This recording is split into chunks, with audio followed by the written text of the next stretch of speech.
For generations, Americans have relied on doctors and public health professionals to keep them healthy. In recent years, a number of medical mistakes have led to the erosion of public trust. Medical reporter Lori Johnson reports on these mistakes and explains what steps patients can take to protect their health. We are dealing with an epidemic of mistrust. Dr. Marty Makary says during COVID-19, public health leaders lost credibility, touting experimental policies like long-term school closures and banning visitors from dying hospital patients. That was a human rights violation. Nobody should be prevented, regardless of the circumstance, from holding the hand of their dying loved one in the hospital. But the medical establishment has not apologized. In his book, Blind Spots, Makary warns that public health officials made other mistakes over the years. For example, advising parents not to let their children eat peanuts. It turns out that peanut avoidance in the first few years of life doesn't prevent peanut allergies, it causes them. And so ignited the modern day peanut allergy epidemic. Another poor decision, according to Makary, is the misguided approach to pain pills. The opioid epidemic was caused by the medical establishment putting out a dogma that opioids were not addictive. And he's critical of longtime financial influence affecting how medical experts advise Americans on their diet. The obesity and diabetes epidemic may have in part been caused by the dogma of the food pyramid that was financed by the food industry. These types of errors, according to Dr. Makary, often stem from a wrong way of thinking that not just doctors, but all of us can fall into.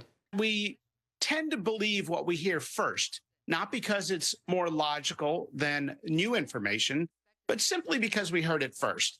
And that sort of intellectual laziness means that our brains will subconsciously reject new information or reframe it to fit what we already believe. Makary cites that as the reason why 80% of doctors today deny older women highly beneficial hormone replacement therapy. There was a medical dogma propagated 22 years ago by the National Institutes of Health, where a doctor claimed it caused breast cancer when the data never supported it. And why too many doctors continue to overprescribe antibiotics, even as new data show these drugs kill important gut bacteria. They train the immune system. They even produce serotonin, which is involved in brain health and mood. And so this microbiome is central to health. It's been in a blind spot of modern medicine. We don't talk about it much. Another blind spot, doctors believing they create a suicide risk by not helping young people change their gender.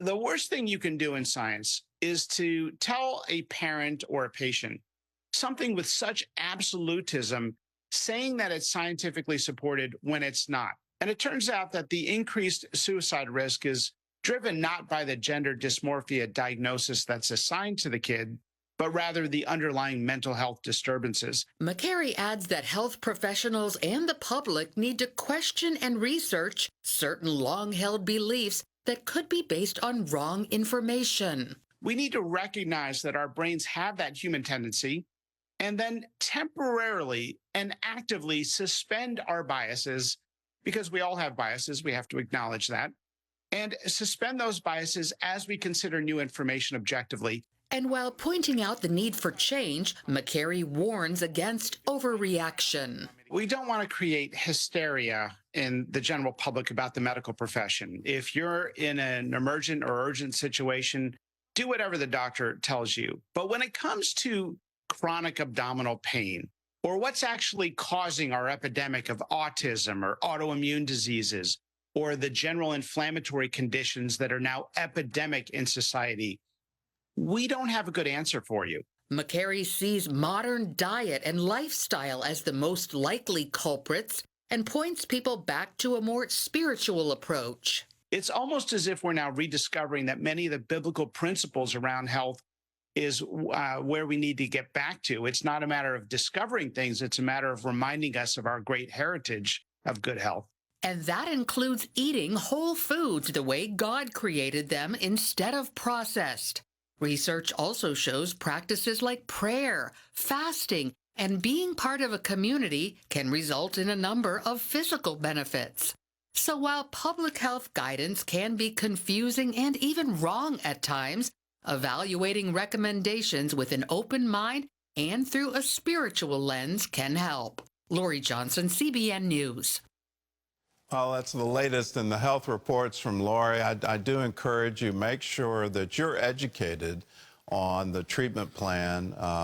There's a bit of warning to this that the doctor who's treating you has spent years at this, and so you doing a brief Google search and getting educated on the internet, you're not going to match him in terms of expertise, but you will get yourself to the point where you can ask the intelligent questions, and you can say, what about this, or what about that, what about these drug interactions? And particularly in a hospital setting, make sure you have someone with you at all times so that you can absolutely monitor and keep track of what's been given to you and why it's been given to you and what's the schedule. Let's be informed consumers of healthcare. In that, you'll have a much better outcome.